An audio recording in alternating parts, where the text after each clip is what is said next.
Day 24, and as the fella said, ain't nothing to it but to do it. So let's go. 6 miles, one of 4, closing it out. Let's get it done. Okay, halfway out, 3 miles. Now I got 3 miles back. And if while y'all are running around a nature trail and you start to smell that scent that you recognize from a disreputable place, you might wonder, man, who's hotboxing the woods out here? It's a skunk. Mr. Skunk is hotboxing. And if you're not careful, it'll try to smoke you out. So, keep your eyes peeled. Follow your nose, Toucan Sam style. All right.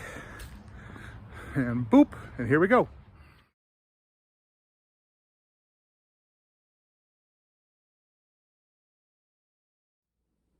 I'm starting to see the end, and it's making me a little nostalgic. I'm feeling a little down that I'm not going to get to keep talking like this. I've really appreciated the chance to get my mind clear and have a little journal where I talk about not just running, but what's happened during the days. So I appreciate everybody who's tuned in. And we've got 3 runs to go. Not that long. One of my favorite things about this platform, this program that I'm putting on, has been the mid-run videos where, especially on the longer days, I've kind of broken down some of my internal mechanisms for inhibiting what I want to say. So I get a little silly. I try to, that skunk joke, I was thinking about that the whole run. That kept me focused. So that was really helpful. And part of that silliness can probably be attributed to a runner's high, which is a concept that a lot of people talk about in conjunction with running. And for big guys, a runner's high is a bit of a nebulous concept because running involves a lot of pain. There's a lot of weight, a lot of torque on your knees and joints. It feels like you can't really get enough air in. This is probably similar for skinny guys. I'm sure they would say it is. I don't think it actually is. I think it's harder for big guys to run. But I know that there's a lot of pain involved. However, there is a certain point where you get into a meditative state. That's how I believe it starts. So, mile 1, mile 2, you're very tuned into your body and all of its little inconsistencies and pains and all that. And then as you stretch into that 3rd mile, 4th mile, you start to tune that stuff out. Just, you get used to things over time. If you stick your feet in an ice bucket, after a while they go numb. It's a pretty similar concept. So you start to tune that out.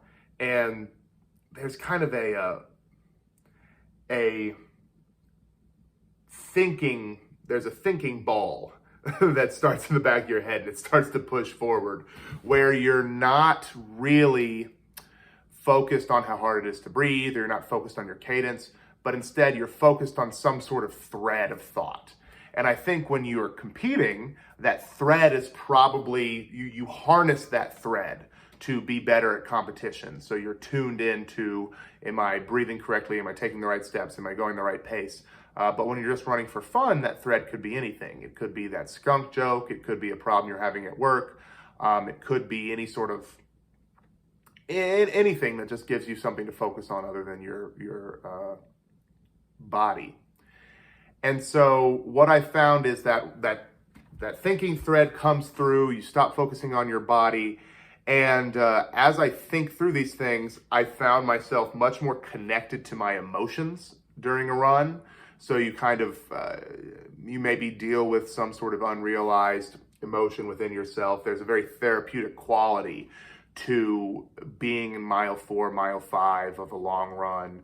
And really this is more of this more occurs in like a sweet spot between probably 6 to 12 miles.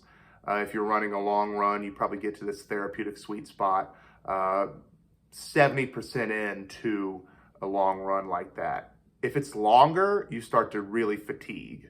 If it's hot outside, you start to fatigue. So When I'm running these long runs, my body starts to hurt, and then maybe a third of the way through, I start to get that clarity of thought.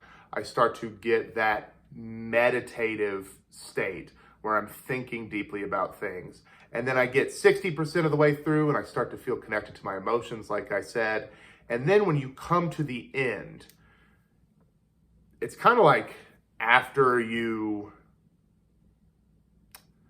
this is going to be weird, but it's like after you cry about something. I don't really have a good cry.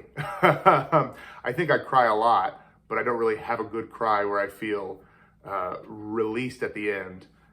Anywhere but a dream. I've had some dreams where I've really, really cried and then felt that sort of release. But after you have a good cry, after you have a good run, you feel like you've worked through an emotional state.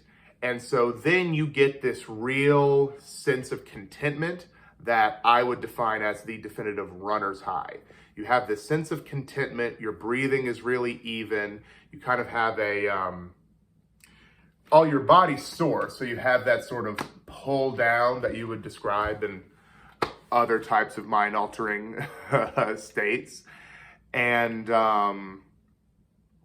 what I would compare it to is more along the lines of like a crispness of a nicotine high, and then maybe like if you take too many Benadryl. So there's that sort of depressive aspect of it where you feel tired and you feel content. You feel tired, content, you're just sort of sitting there, but there's also a clarity of thought that you get on top of that. So it's really interesting. It's a very rewarding feeling, especially because you can say, oh, it's all natural, it's a runner's high. It's a good little reward for going that long. So that's the runner's high. Let me know how you feel. If you can get there, let me know your experiences with runner's highs. I'm going to try to do a little bit more of explanatory pieces as we lead up to the very end. So tune back in, like, comment, subscribe. I appreciate you guys sticking with me. Have a good one.